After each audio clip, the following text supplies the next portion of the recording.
Lines और angles class 9th का हम लोग टॉपिक स्टार्ट किए थे।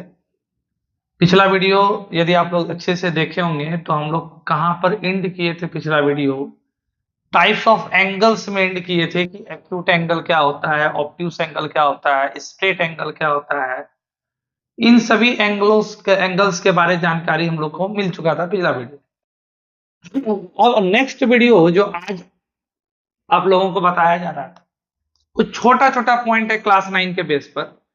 इक्वल एंगल्स का कॉन्सेप्ट क्या होता है, एंगल्स बाइसेक्टर का कॉन्सेप्ट क्या होता है, इंटीरियर ऑफ एन एंगल का कॉन्सेप्ट क्या, एक्सटीरियर ऑफ एन एंगल का कॉन्सेप्ट क्या, कॉम्प्लीमेंट्री एंगल्स का कॉन्सेप्ट क्या और सप्लीमेंट्री एंगल्स का कॉन्सेप्ट क्या। जियोमेट्री सेक्शंस उसी बच्चे का बेहतर होता है जो सीक्वेंस वाइज ज्योमेट्री को पढ़। तो सीक्वेंस क्या है ज्योमेट्री का, कि आपको एक पॉइंट्स का डिफिनेशन पता होना चाहिए, एक लाइन का डिफिनेशन पता होना चाहिए, एक लाइन सेगमेंट का डिफिनेशन पता होना चाहिए, एक रे का डिफिनेशन पता होना चाहिए और टाइप्स ऑफ एंगल्स के ऊपर अच्छा पकड़ आपका होना चाहिए। तो उसी सीक्वेंस को यहां से हम लोग अच्छे तरीका से समझने का प्रयास कर रहे हैं वीडियो के माध्यम से। इसलिए आपसे एक ही निवेदन रहेगा कि आप हर वीडियो को प्रॉपर वे में वॉच कीजिए। किसी प्रकार का कोई डाउट होता है तो कमेंट सेक्शन में आप उस डाउट को लिखिए, उसका रिप्लाई आपको मिलेगा। और दूसरा बात कि इसी वीडियो में आपको डिस्क्रिप्शन में टेलीग्राम का परीक्षा हेल्प चैनल का लिंक मिल जाएगा, आप उसको ज्वाइन कीजिए। बेहतर से बेहतर नोट्स आपको वहां पर मिलेगा। तो उस चीज को भी देखने के लिए आप टेलीग्राम में जाइए, परीक्षा हेल्प चैनल को ज्वाइन कीजिए और आइए आज का क्लास स्टार्ट करते हैं। एक भी वीडियो मिस नहीं कीजिएगा, ज्योमेट्री पूरे अच्छे तरीके से, क्योंकि क्लास 9 का कहीं ना कहीं जो क्लास 9 का सिलेबस है ना उसका हार्ट है जियोमेट्री। इसलिए ज्योमेट्री बहुत अच्छे तरीके से समझना जरूरी है। तो एक छोटा सा कॉन्सेप्ट स्टार्ट करते हैं। इक्वल एंगल्स क्या, what do you mean y equal angles. तो नाम से ही पता चल रहा है कि दो एंगल्स होगा, क्योंकि एंगल्स इक्वल तो कंपैरिजन कहीं ना किसी के साथ होगा ना। तो दो एंगल्स होगा, वो दोनों एंगल का यदि मेजरमेंट बराबर आ जाए दैट्स मीन इक्वल एंगल। बहुत बड़ा चीज तो है नहीं। इक्वल एंगल्स क्या है, क्या लिखा है पहले इसको देख लें। Two angles are said to be equal, दो एंगल इक्वल तब कहलाएगा if they are same measurement. ये किताब में लिखा हुआ है, तो आप किताब का ज्ञान लेना चाहते हैं तो यहां पर लिखा हुआ है। और यदि आप कॉन्सेप्ट यहां पर देखना चाहते हैं बिना किताब का ज्ञान का, तो ये कहना चाह रहा है कि दो एंगल इक्वल एंगल तब कहलाएगा। लेट सपोज कि यहां पर हम ले लेते हैं angle B A C, point B A C, यहां पर एंगल बन रहा है 60 डिग्री। और एक हम ले लेते हैं यहां पर सी या P Q are, P Q are, और यहां पर भी बन रहा है 60 डिग्री। तो हम कहेंगे कि एंगल ए इक्वल है एंगल क्यू के। क्यों कहेंगे भैया, क्योंकि दोनों का मेजरमेंट सेम है।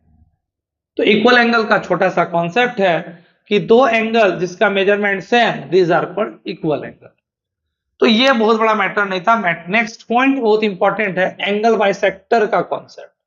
What do you mean by angle bisector, angle bisector किसको कहते हैं। देखिए दूसरा पॉइंट, पॉइंट नंबर 2 कहता है कि a ray AD is said to be the bisector. तो वहां ऑलमोस्ट किताब में लिखा हुआ था रे एडी।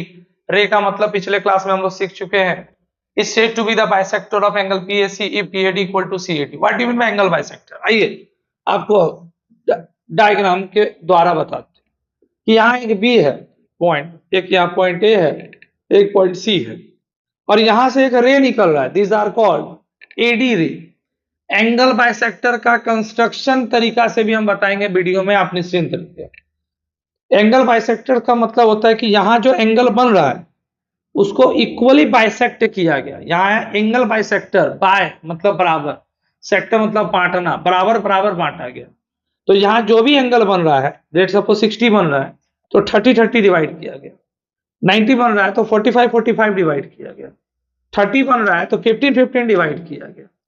24 बन रहा है तो 12-12 एंगल डिग्री डिवाइड किया गया। 15 बन रहा है तो 7.5-7.5 डिवाइड किया गया। तो एंगल बाइसेक्टर का मतलब कि बी ए सी एक हमारे पास एंगल है। तो और ये जो लिखे है ना, दिस आर कॉल्ड एडी रे। जो आपको यहाँ दिख रहा है किताब में, एडी रे, दीज आर कॉल्ड एडी रे।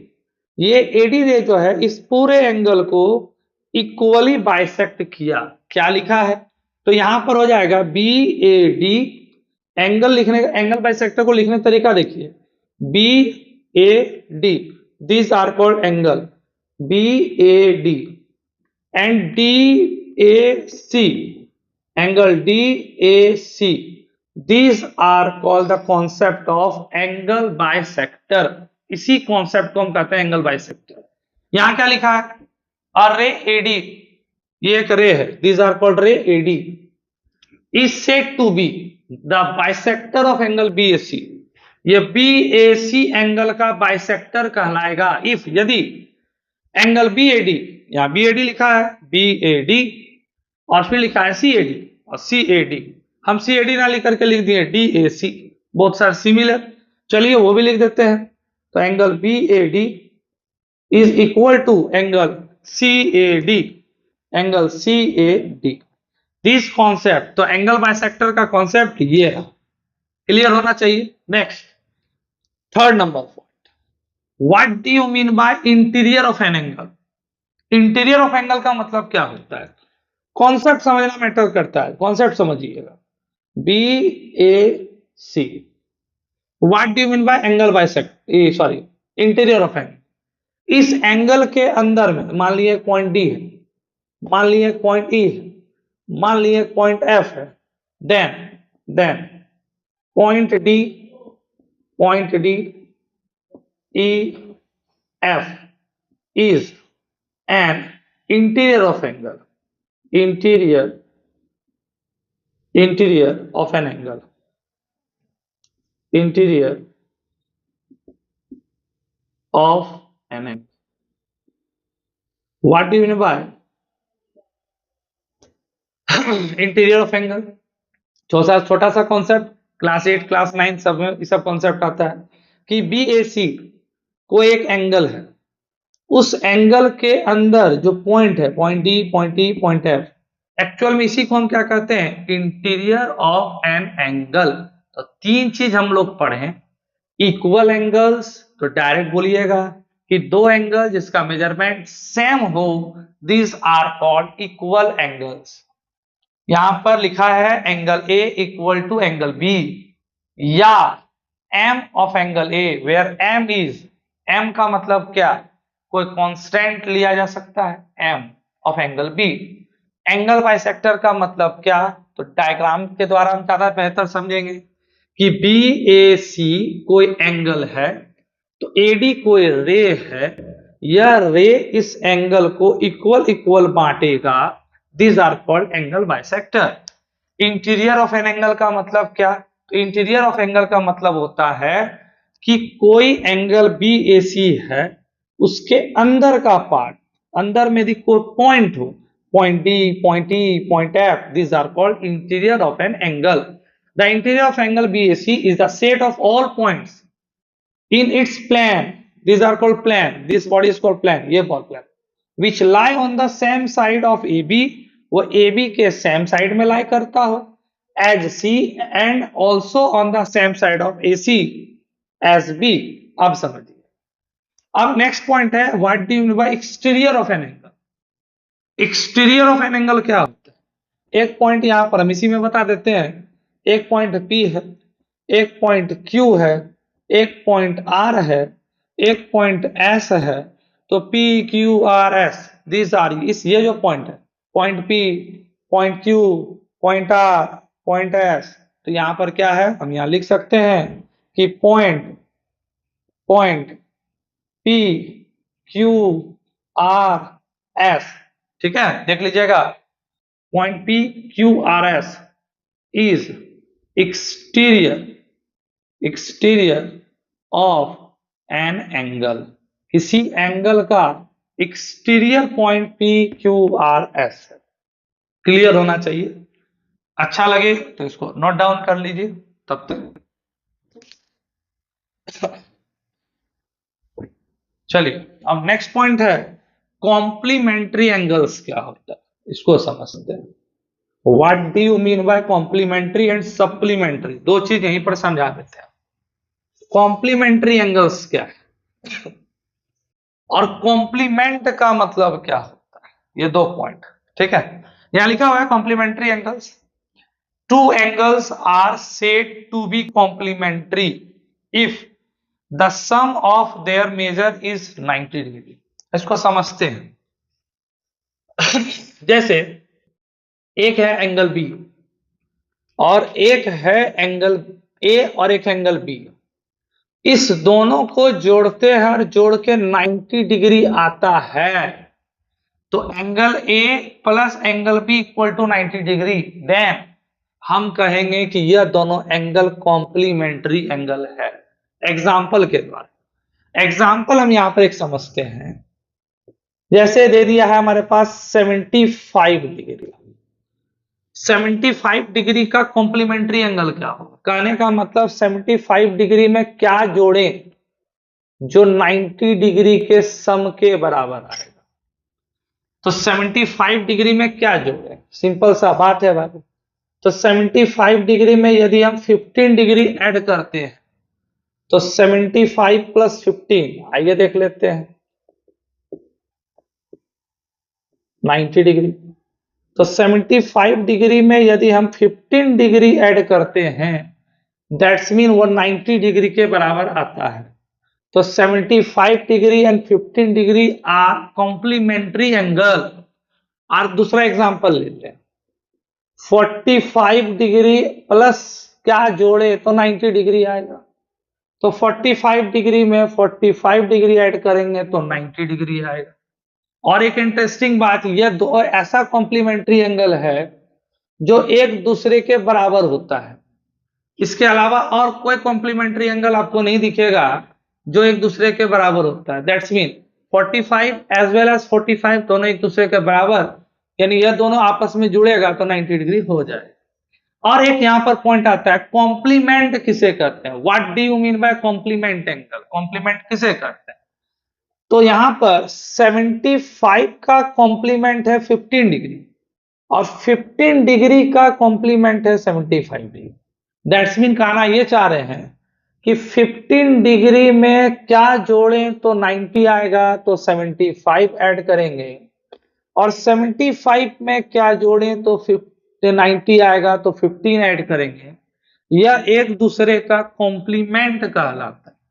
तो what do you mean by complement? यदि आपसे पूछेगा कि एक एंगल है दूसरा एंगल का कॉम्प्लीमेंट, तो आप समझ लेना कि दोनों को जोड़ने पर 90 डिग्री आना चाहिए। तो 45 and 45 both are similar complement, दोनों बराबर है और दोनों को जोड़ने पर आएगा 90 डिग्री। तो कॉम्प्लीमेंट्री एंगल का कॉन्सेप्ट क्या होता है? Two angles are said to be complementary, दो एंगल कॉम्प्लीमेंट्री तब कहलाएगा if the sum of their measures is 90 degree, कि दोनों को जोड़ने पर 90 डिग्री के बराबर आ जाए तो सम कॉम्प्लीमेंट्री। सप्लीमेंट्री इसी का चचेरा भाई है सप्लीमेंट्री एंगल।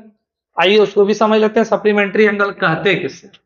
कि लेट सपोज दो एंगल, एक अल्फा दूसरा बीटा, अल्फा और बीटा को जोड़ने पर यदि 180 डिग्री आए, let two angles alpha and beta, if the sums are equal to 180 degree, then these two angles are supplementary angles। तो अल्फा और बीटा को जोड़ने पर 180 आता है, तो हम इसको क्या कहेंगे बाबू? इसको हम कहेंगे सप्लीमेंट्री एंगल्स। एग्जाम्पल के द्वारा हम इसको समझते हैं। तो 110 में क्या ऐड करें जो 180 के बराबर है? तो 110 में यदि हम 70 डिग्री ऐड करें तो 70 plus 110 degree equal to 180 degree. That's mean 110 degree और 70 डिग्री एक दूसरे का सप्लीमेंट है। जैसे हम लोग यहाँ बात किए थे कि 75 और 15 एक दूसरे का कॉम्प्लीमेंट है, उसी प्रकार 110 और 70 एक दूसरे का सप्लीमेंट, यानी कि ये दोनों एक दूसरे के बिना अधूरा है। 110 को चाहिए 70 और 70 को चाहिए 110, दोनों आपस में मिलेगा तो होगा 180, और ये अपने आप में एक एंगल कहलाता है। These are called supplementary angles. तो हम लोग पढ़े क्या क्या, एक बार समझ लेते हैं, फिर से रिपीट। इक्वल एंगल्स का कॉन्सेप्ट पढ़े, दो एंगल्स यदि आपस में बराबर हो, these angles are equal angles. Angle bisectors का हम लोग मतलब पढ़े कि एक एंगल है इसके बीच में ऐसे एक एंगल है, इसके बीच में एक रे है, इस तरीके से, ठीक है। तो ये रे यदि इधर वाले एंगल को इधर वाले एंगल को इक्वली बाइसेक्ट करे तो इसे कहते हैं हम angle bisector. Angle bisector geometrical तरीका से काट करके भी सिखाया जाएगा, निश्चिंत रहिए। इंटीरियर ऑफ एन एंगल का मतलब क्या होता है कि कोई एंगल है बी ए सी, इसके बीच में कोई पॉइंट है, point P Q R, this point is called interior of an angle. What do mean by exterior angle? एक एंगल है बी ए सी, यहां पर कोई पॉइंट एग्जिस्ट कर रहा है, this are called exterior angle. Complementary angles का हम लोग पढ़े कि दो एंगल का सम यदि 90 डिग्री के बराबर है तो उसको हम लोग कहते हैं कॉम्प्लीमेंट्री। सप्लीमेंट्री एंगल्स का बात हम लोग पढ़े कि दो एंगल का जोड़ यदि 180 डिग्री के बराबर आता है तो उसको हम लोग सप्लीमेंट्री एंगल्स कहते हैं। इसका नोट्स अच्छा से चाहिए तो आप टेलीग्राम के चैनल को ज्वाइन कीजिए, डिस्क्रिप्शन बोर्ड में दिख जाएगा उसका लिंक। और यदि अच्छा लग रहा है, समझ में आ रहा है तो इसको शेयर कीजिए और प्रयास कीजिए पूरा वीडियो देखने का। जहां डाउट होता है कमेंट सेक्शन में कमेंट कीजिए। चलिए इसको देखिए।